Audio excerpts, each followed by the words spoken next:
So, just a few housekeeping rules. Thank you for being here in this class. Roger and I were joking with Keely and Trevor in the back here. Said, there's other classes coming up, but unfortunately, it's either Roger or myself that's going to be teaching those classes. So you're going to get another dose of us. So, just one thing I would like for you to do is share your thoughts and your questions and anything you might have in this class.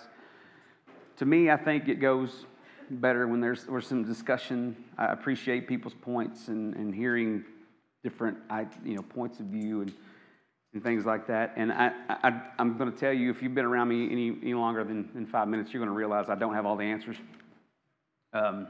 Some people get squishy about comments and questions, and I already know I don't know all the answers. So please ask them. If I don't know them, the people who are smarter than me, which is all of you all, will be able to answer those questions. If not, we'll look them up and try to find out the answers to the questions that you have. If you don't have a book, I think there's more on the way. I don't know if they're back there. Thank you. Miss Morgan has some back there. If you don't have one, please raise your hand. Mr. Bryan's going to help you there. We'll try to go by the lessons pretty strictly. There's some things that I've added in addition to, but we'll try to do one lesson a week, and hopefully that will have a gospel meeting in there somewhere. So thank you for passing those out. So give me a definition of what a choice is. Somebody just, what's on top of your head? If you have one. Okay, I'll go first. It's a decision. Yeah, it's a choice, an act of selecting or making a decision when faced with two or more possibilities. A synonym of that would be a decision, a conclusion or resolution reached after a consideration. When you're going to buy something or you're going to, purchase something, do you research it and you come to a conclusion? Do you gather all the facts and come to a conclusion to make that choice? I would think so. If I was going to buy a pretty blue tractor, I knew who I would go to find out what I would need to make that decision. So we're going to talk about 12 choices, 12 life-changing choices that we all must make. And there's a progression to all these. If you turn to the table of contents on page, it's like the first or second page. You got to choose to believe in God. Once we have that established, we got to believe that it's His Word. Become a Christian. We got to grow. We got to forgive, trust, love our spouse, raise our kids to serve the Lord. We got to serve. We got to stand. And we got to abound in the kingdom work and finish strong and go to heaven. So you can see the progression of all in these tables of contents. So we'll notice that as we go through this. We are free moral agents. What does that mean? I'm sorry? We can make choices. We don't react based on instinct, do we? Now, we may react based on impulse, maybe emotion, but we don't, or ego, but we don't react based on instinct. If we can make our own choices. If we take the time and we think, sometimes we just react quickly. If we can think and detach from the emotion or the impulse, we make our own choices, and we can choose between good and evil.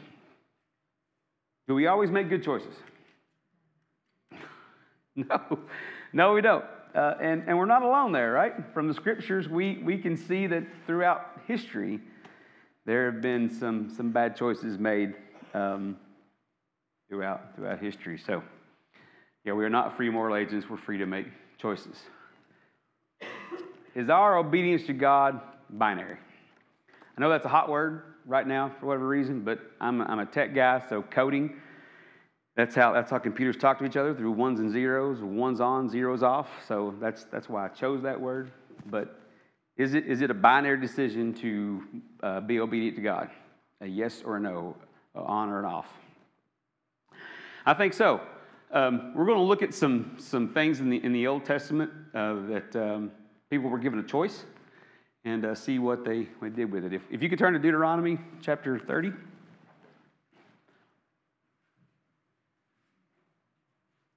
verses 15 through 19. If someone, whenever you get there, if you could read that, please. Before we get there at Deuteronomy 29, we realize the covenant has been reestablished at Moab, or renewed at Moab. So whoever gets to Deuteronomy 15 through 19, if you don't care to read that, please. See, I have set before you today life, good, death, and evil. If you obey the commandments of the Lord your God that I command you today, by loving the Lord your God, by walking in his ways, and by keeping his commandments and his statutes and his rules, you shall live and multiply, and the Lord your God will bless you in the land that you are entering to take possession of it. But if your heart turns away, you will not hear, but are drawn away to worship other gods and serve them, I declare to you today that you shall surely perish. You shall not live long in the land that you are going over the Jordan to enter and possess.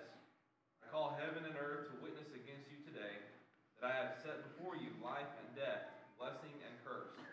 Therefore choose life, that you and your offspring may live. Thank you. So, 15, there's a choice, right? Between life and good and death and evil. And verse 19 kind of sums up, says, you need to choose. Choose what you want to do. Do you want to choose life and good or death and evil? Joshua 24, that we're all very familiar with. If we could turn there, we want to read some things there and notice some things. Joshua 24.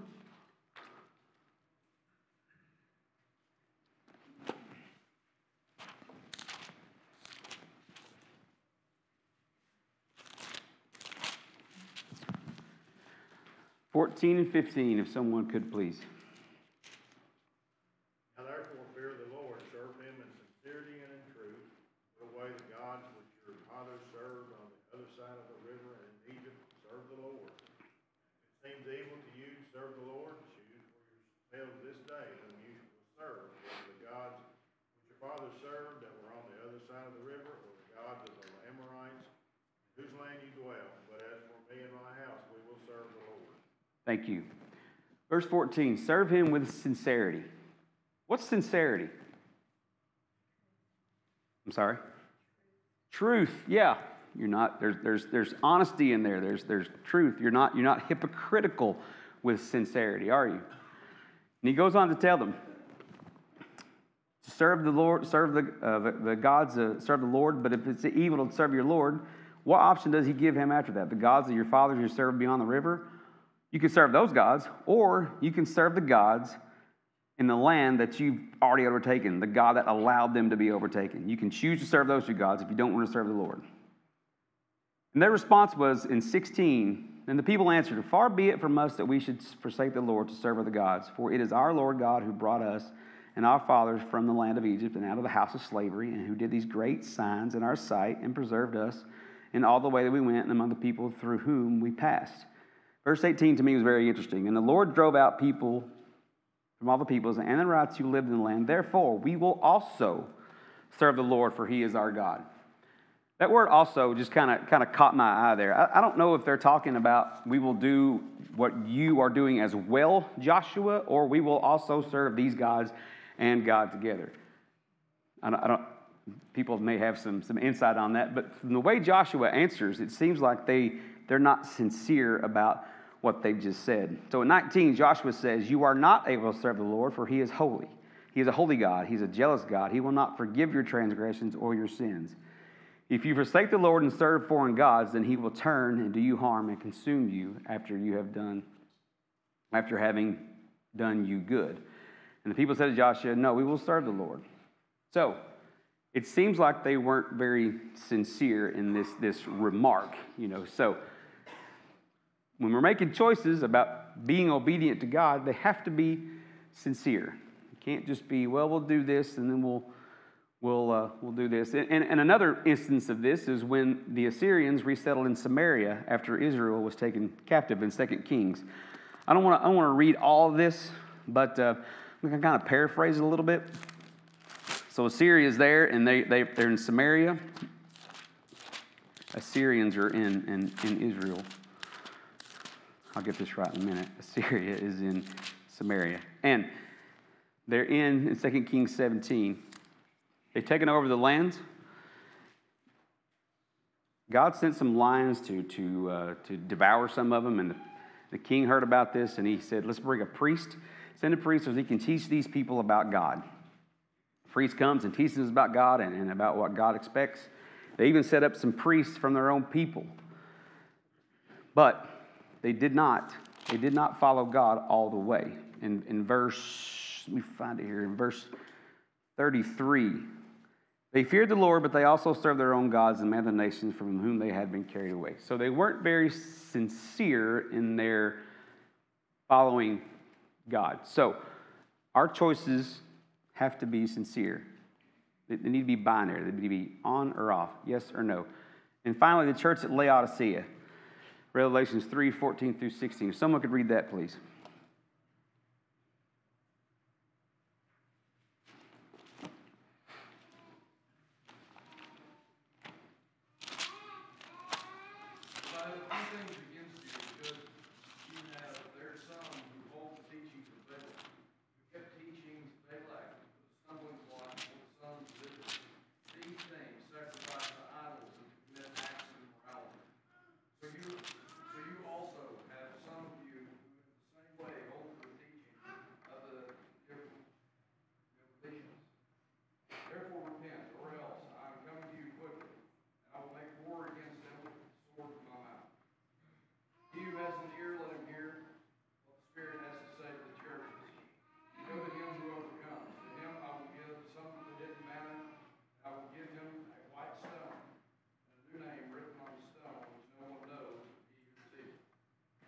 I think I gave you the wrong one, Brian. My bad. Revelations 3:14 through 16. No, that's my fault. My fault. I don't know if I had it wrong up there. Oh, you're good. You're good. The angel of the church in Laodicea write, the Amen, the faithful and the true witness, the beginning of the creation of God, says this: I know your deeds, that you are neither cold nor hot. I wish that you were neither cold, that you were either cold or hot. So because you are lukewarm and neither cold nor hot, I will spit you out of my mouth. Thank you. Yeah. So what's that telling us there? Right. Yeah, you got to commit, right? 100%. You can't be in the middle, right? It's either yes or no. There's no middle ground. So you have to commit to following God. So as we progress through these topics, we need to bear that in mind as we go over them. Any questions or comments so far as we've entered into this?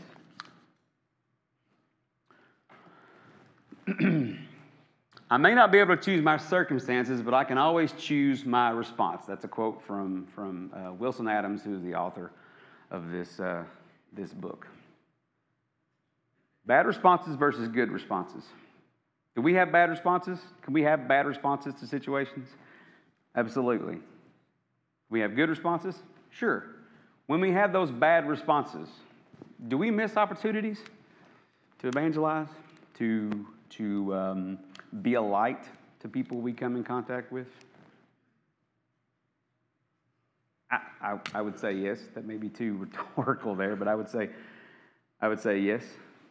But what are we choosing to respond to? Like what are some things we choose to respond to? Difficulties in life. Someone cuts you off in traffic. How do you respond? How many of y'all fly? Y'all fly a lot? Yeah, I don't fly a lot either, but how do you respond to your luggage being lost? Or the flight being canceled, or different things like that? Maybe there's somebody at work that you're having a bad time with. How we choose to respond, we can miss some opportunities there. The author had an interesting a comment here on page 1, kind of middle of the middle of the page there. Why do some people respond to tragedy better than others? Because they choose to. Make the right life choices and other things will fall into place. Make the wrong life choices and things will go from bad to worse. Brian and I went to Kyle's camp yesterday to cook breakfast for all those campers, and Sam was very instrumental in helping us too. We had this conversation on the way back. if I make the right choices in life in terms of being obedient to God, is everything going to fall in place? I'm sorry? No, there's no way. And I think about people like Joseph. Brian and I were talking about this. Joseph made all the right choices, didn't he? We have record. He made all the right choices. He was in Potiphar's house, and he said, I can't do this sin against God. When Potiphar's wife approached him, and he ran out. And what happened to him? He was put in prison. Because of the lie that she told. The apostles, after Acts 2, they made all the right decisions. They were evangelizing. They were spreading the gospel. Did everything fall into place for them? I guess we got to define what everything means. Where's our heart? What do we want to fall into place for us? Do we want things of this world? We want the comforts of life? What does that mean? But I thought that was an interesting way to phrase it. I don't know if I agree with him 100% there, but I'd love to hear other people's thoughts if you have any. But you are responsible and accountable. Ownership to the extreme. I want to be clear about this. Time and chance happen to everybody. There are tragedies that people experience. We can't control those things, and I know it may be arrogant for me to be up here saying you can control how you respond. I would venture to say I haven't experienced tragedies.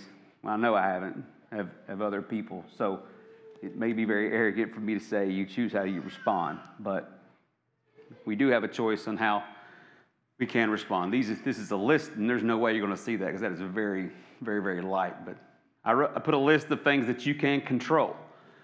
Your effort, your tongue, your thoughts, your perspective, how kind you'll be, what you'll stand for, what you won't stand for, how you treat other people, how you treat your own self, how much time you give to worry. It'd be an interesting stat, how much time we give to worry. How much time do you give to God? If you let them keep you down, if you stand back up again, how honest you are, where you'll focus your gratefulness, your reactions, your attitude, and your words. Those are some of the things you can control. There's lots of things that we can't. But we certainly have a choice on how we respond to things. We can't pass the buck or make excuses when we make our choices, right? Get rid of the but. How many times have we done something and something gone bad and I did this, but here comes the qualifier, here comes the justification. This is why I did this. This is why I did this. This is because I was feeling this or that, or they did this to me or something. So can't make excuses or consequences about the choices that we make. We are free to choose. We can choose to do whatever we want in this life, but we are not free of the consequences of the choices that we make. That's a quote that I kind of try to live by. So, as we get into this, what is easier? Choosing to believe or not to believe? What are your thoughts? It is, isn't it? We're in control. We make our own decisions. We're not accountable to God. Exactly. There's no accountability at all. I can do whatever I want, and there's no accountability. Any other thoughts? Brad, when you brought up making bad versus good choices, thought, under the category of, I guess somewhat both of those, but mostly bad can even be the category of no response at all. Yeah. When stuff happens right in front of us and we kind of waver in that moment of, do I say something now? Yeah. Or do I wait? Sometimes I'll walk away from those moments like, man, I should have said something. Or I'll say something and I'll walk away and say, I shouldn't have said anything. I should have just left it alone. Should not have said anything. I think he actually says, that's a good point, I'm glad you brought that up. I think he says in somewhere in here, and I remember reading it said, not responding is a choice. Choosing not to respond is a choice. So, yeah, that's That's good. Any other thoughts? Choosing to believe or not to believe, it may not be easier to not believe. Mm-hmm. It might be easier to follow or Yeah. obey. Yeah. You can still believe and choose not to obey.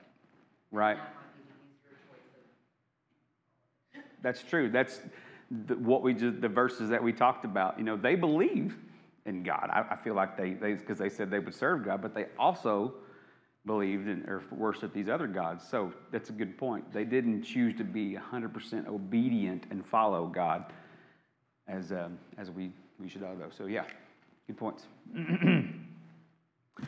So, number one, to believe in God. Lord, I believe. Hebrews 11:1, now faith is the assurance of things hoped for and the conviction of things not seen. Are we born with faith? We're not, are we? We're not born with faith. Faith comes by hearing, hearing by the word of God. Very good. Think about Abraham's father. Was Abraham's father a follower of God? Terah. In Joshua 24:2 tells us that he was a worshiper of false gods. I'm paraphrasing that. But yeah, so Abraham, his father's influence on him at a very, well, till he left, was an idol worshiper, a false god worshiper. So how did Abraham get this faith? He just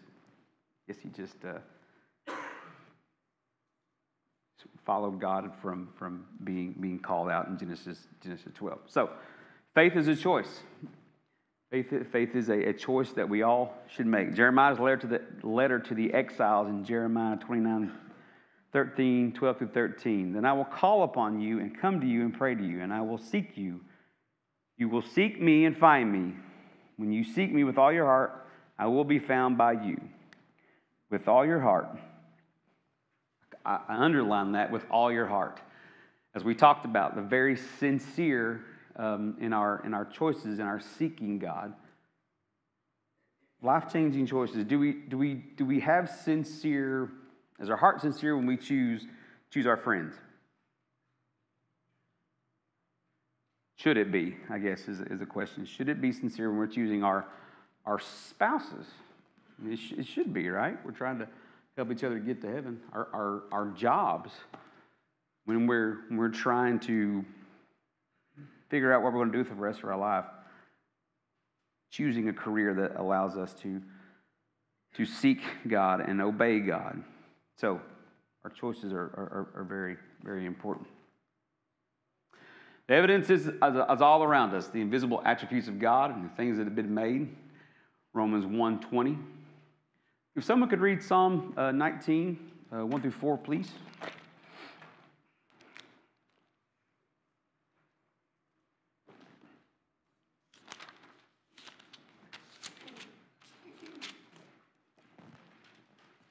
The heavens declare the glory of God, and the sky above proclaims his handiwork. Day to day pours out speech, and night to night reveals knowledge. There is no speech, nor are there words whose voice is not heard. Their voice goes out through all the earth, and their words to the end of the world. In them he has set a tent for the sun. Thank you.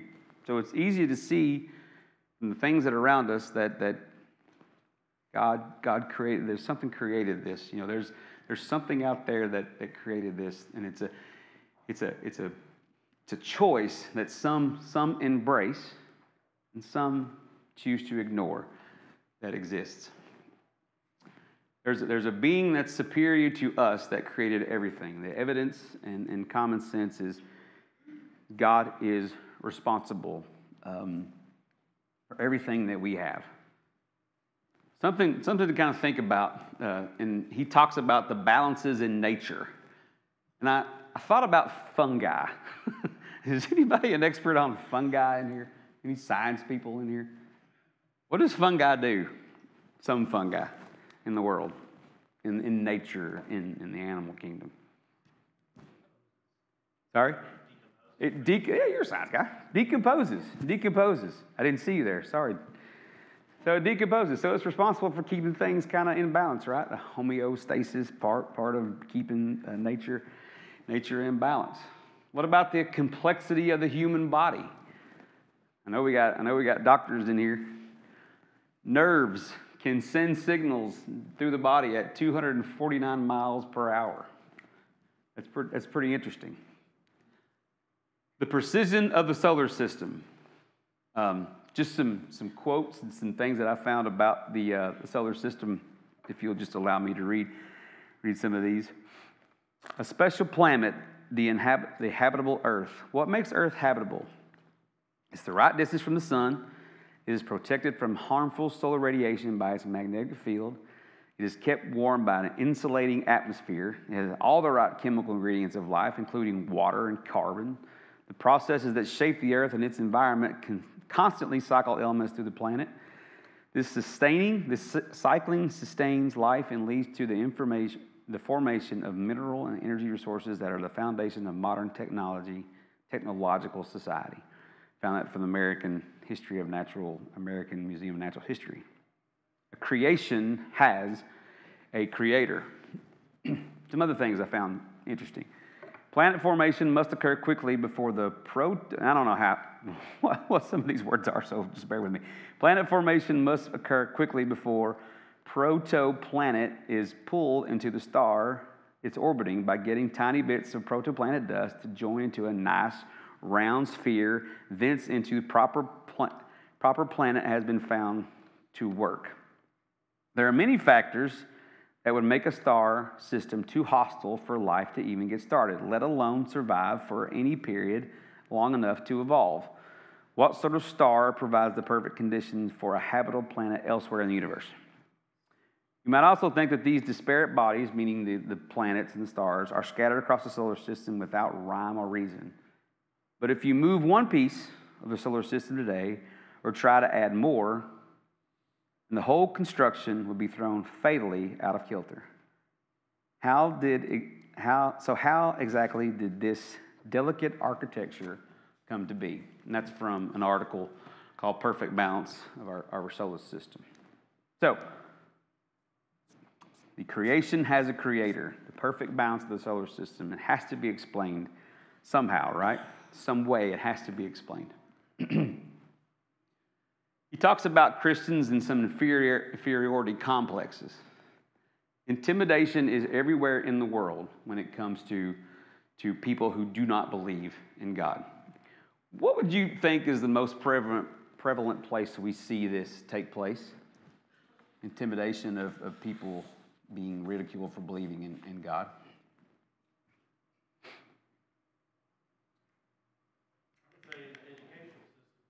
I'm right there with you, Shane. I would say the educational system, probably in K through 12, and no question, when you get to the collegiate level, lots of intimidation there, and coming from professors and things.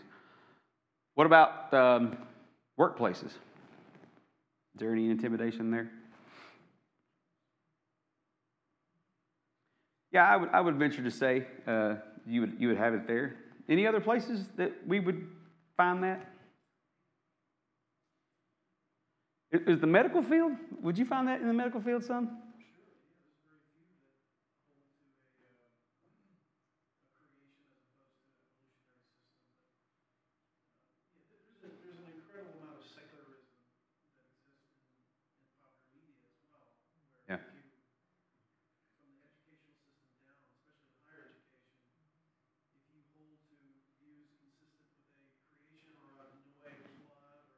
Mm-hmm. Or even a high view of Scripture, you're ridiculed because there's the separation between what's scientific and what's faith. And so, yeah, it's something that a lot of young people are succumbing to in college and school because they don't have a basis for which their faith is built upon.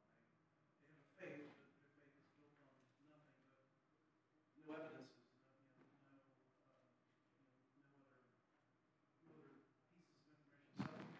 Right. Thank you. Yeah, appreciate that. It's important to have a solid foundation in our faith in God, for sure. So 1 Peter 3:15 says, "But in your hearts honor Christ, the Lord is holy, always being prepared to make a defense to anyone who asks you for a reason for the hope that is in you. Yet do it with gentleness and respect." That can be difficult sometimes as we make choices to be very egotistical about some of these things. But we got to do it in a loving manner. We have to give defense. We got to stand for God, but it has to be in a loving, gentle manner. Paul's message to Timothy, to a young Timothy, was we don't have a spirit of fear. Younger people only experience fear and intimidation in the scriptures. They didn't. Let's go to John 12.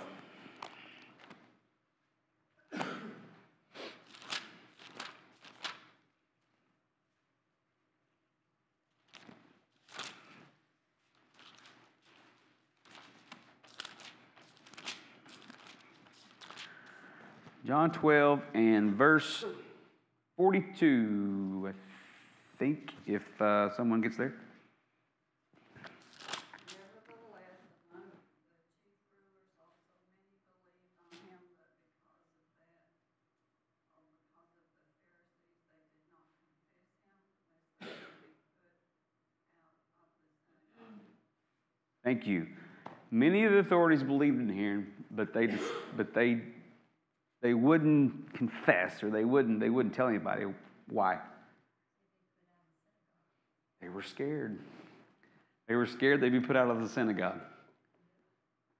You ever experienced that? You ever experienced where you have some fear to stand for God?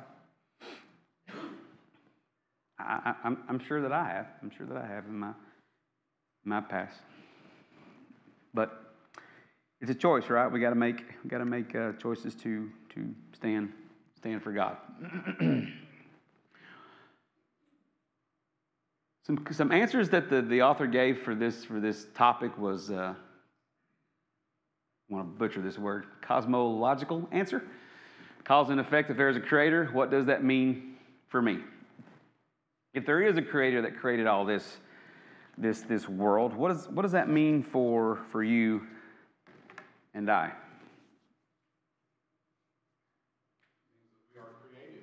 We are created. And if we're created, does that mean that there's some type of being that we are to be obedient to? Some type of rules we're supposed to be going by? Yeah, I would think so. Does it mean I'm accountable for my actions? Yeah, absolutely. We're going to be judged. That's right. We're going to be judged. What does the Creator expect of me? I guess is a question we could ask. What am I supposed to do with what does he want from me? So a car restore example that the author gave in here said, I'm not big on car restoration. I don't have any idea how all that works. But if you saw a car that was broken down and then came back the next day, what would you, or a few weeks later, what would you assume? Someone did something, right? It didn't just happen on its own. Someone did something. Someone did some work to get it to this shape because it was this way before. So something had to happen. Moral argument. Where do we get our moral compass from? Like where did that happen? How do we know what's right and wrong?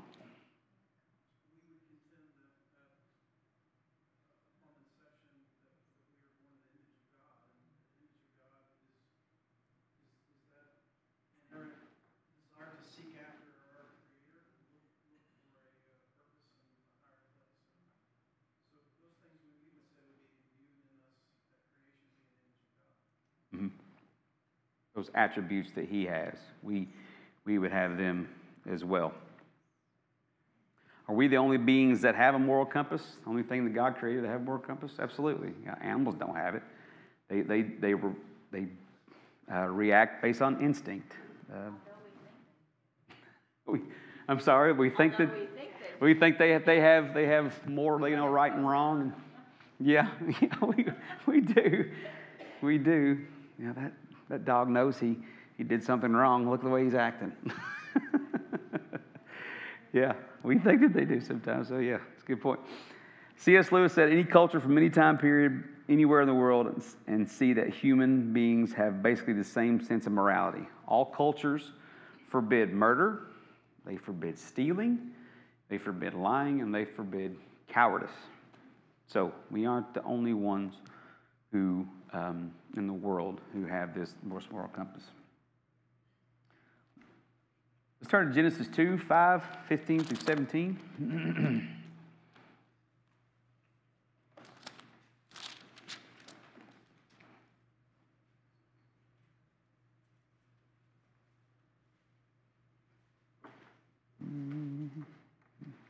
(15 through 17), if someone would read that, please. The Lord God took the man and put him in the Garden of Eden to work it and keep it. And the Lord God commanded the man, saying, You may surely eat of every tree of the garden, but of the tree of the knowledge of good and evil you shall not eat.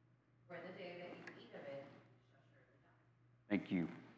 So we're faced with this rule. You can have any tree in the garden, but this one you cannot take of. So there was a choice for them right there at the beginning. They did not do well with that choice. Matthew 22:37, and he said to them, you shall love the Lord with all your heart, love the Lord with all your heart, love your God with all your heart, all your soul, and with all your mind, with all your understanding, you shall love the Lord, your God. Challenges to faith, 1 Corinthians 3:18 through 20. Let no one deceive himself. If any among you thinks that he is wise in his age, let him become a fool, that he may become wise. For the wisdom of the world is folly with God. For it is written, he catches the wise in their craftiness. And again, the Lord knows the thoughts of the wise, that they are futile. I think that's taken from Job 5:13. Eliphaz, Telemach speaking to Job, he catches the wise in their own craftiness. Psalms 94:11 tells us the Lord knows the thoughts of man, but they are futile. They are a breath. Useless philosophies has one common denominator, according to this author. What would that be?